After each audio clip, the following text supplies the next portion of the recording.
इस वक्त की बड़ी खबर सऊदी अरब से आ रही है। बता दें कि सऊदी अरब में 3 साल का जो प्रतिबंध लगाया जाता था प्रवासियों के ऊपर, उससे अब रद्द कर दिया गया है, यानी कि अब बैन को हटा दिया गया है। खबर शुरू करने से पहले जरूरी जानकारी आपको दे दें कि अगर आप सऊदी में फंस गए हैं, वहां पर नियोक्ता आपको छोड़ नहीं रहा है, आप अपने देश वापस लौटना चाहते हैं, तो ऐसे में आपको पता नहीं है कि आप क्या करें, तो बता दें कि आप घबराएं नहीं। नीचे दिए हुए कांटेक्ट नंबर पे आप कांटेक्ट कर सकते हैं। वहां से आपको जो जरूरी हेल्प है वो मिल जाएगी। कानूनी प्रक्रियाओं के तहत सारी कार्रवाई करके आपको महज 3 से 4 दिन के अंदर खरूज लगाकर वापस अपने देश सही सलामत पहुंचा दिया जाएगा। तो दिए गए नंबर पर आप संपर्क कर सकते हैं।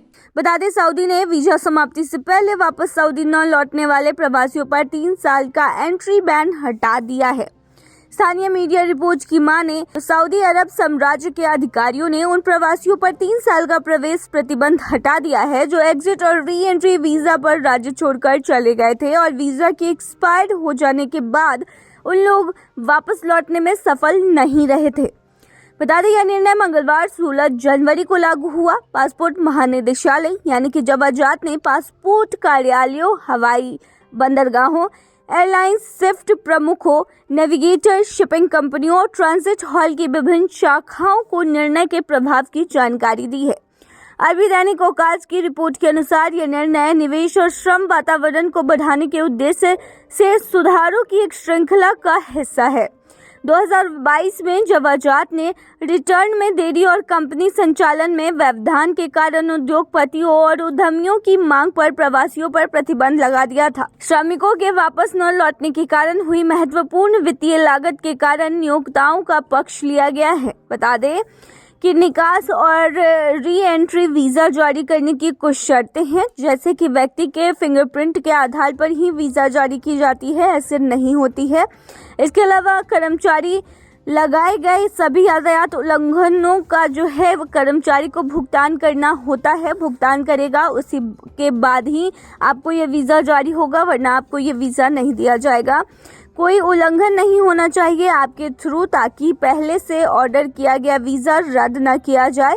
कोई वैलिड वीजा आपके पास नहीं होना चाहिए। इस दरमियान आपका पासपोर्ट 90 दिन या उससे अधिक के लिए वैलिड होना चाहिए, या फिर जो वीजा होल्डर है व्यक्तियों को अपने सभी आश्रितों के साथ यात्रा करनी होती है। तो आपको बता दें कि पहले ऐसा होता था कि जब भी कोई प्रवासी वहां पर रहने जाता था सऊदी में और वापस अपने देश मान लीजिए छुट्टी में ही आता था, तो वो फाइनल एग्जिट पे नहीं बल्कि एग्जिट और री एंट्री परमिट वीजा पर आता था अपने देश, और किन्हीं कारणों बस वो वापस उस वीजा के एक्सपायरी डेट से पहले नहीं पहुंच पाता था, जिसके बाद की यात्री पर बैन लग जाती थी 3 साल की।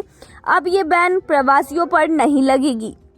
बता दें कि सऊदी अरब में मुख्यतः भारत से, नेपाल से, बांग्लादेश से, भूटान से, फिलीपींस से कई लोग जो है वो काम करने के लिए जाते हैं, क्योंकि वहां पर रियाल में सैलरी मिलती है और लोगों को भारत से ज्यादा वहां पर कमाने के लिए मिलता है। यही रीजन है कि अधिकतर संख्या में लोग विदेशों से सऊदी की तरफ जाते हैं ताकि वहां पर उन्हें अच्छा रोजगार मिल सके।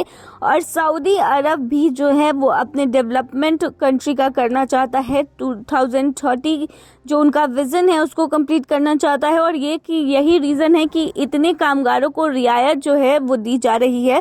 पहले था कि पहले बैन लगा दिया जाता था, लेकिन अब 3 साल का प्रतिबंध हटा दिया गया है। ये कामगारों के लिए एक बेहद ही अच्छी खबर है। इजराइल से दोस्ती करने को तैयार है सऊदी अरबिया, लेकिन रखी है एक शर्त। खबर शुरू करने से पहले एक जरूरी सूचना आपको दे दें कि अगर आप सऊदी में फंस गए हैं, कफील आपको छोड़ नहीं रहा है, आप परेशान हैं, वापस अपने घर लौटना चाहते हैं, तो घबराए नहीं, स्क्रीन पर दिए गए नंबर पर कांटेक्ट करें।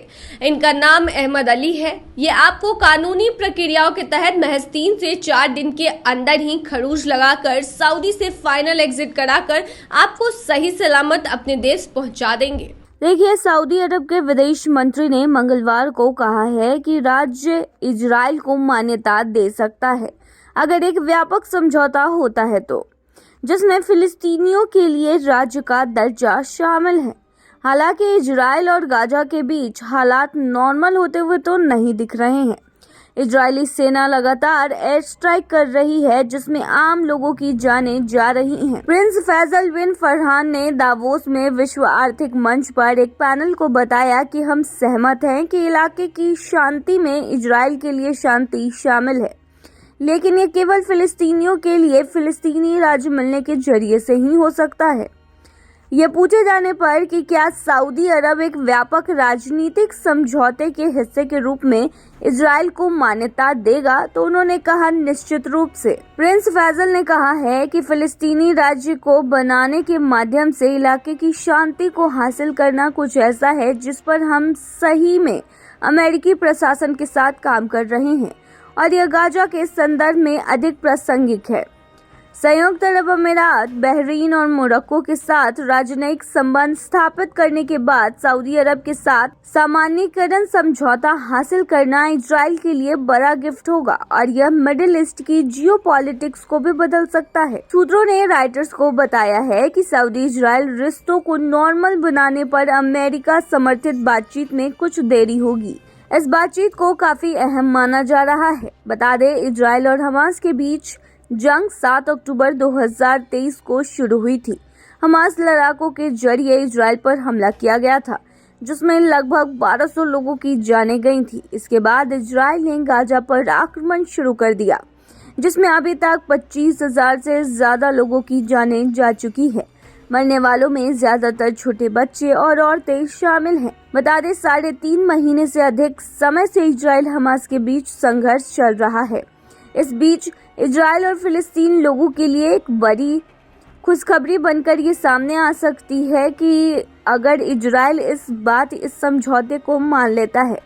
दरअसल सऊदी अरब के विदेश मंत्री प्रिंस फैसल बिन फरहान अल सऊद ने विश्व आर्थिक मंच पर एक पैनल में कहा कि सऊदी इस बात पर सहमत है कि क्षेत्रीय शांति के नजरिए से सऊदी इजराइल को राजनीतिक मान्यता देने पर विचार कर सकता है। हालांकि उन्होंने इसके लिए व्यापक राजनीतिक समझौते होना जरूरी बताया। उन्होंने कहा, क्षेत्र में शांति के लिए इजराइल की भूमिका काफी अहम हो जाती है। विदेश मंत्री सऊद ने फिलिस्तीन लोगों की मांग को जरूरी समझते हुए उसे पूरा करने की बात कही और कहा कि फिलिस्तीनी लोगों को राज्य का दर्जा देना होगा।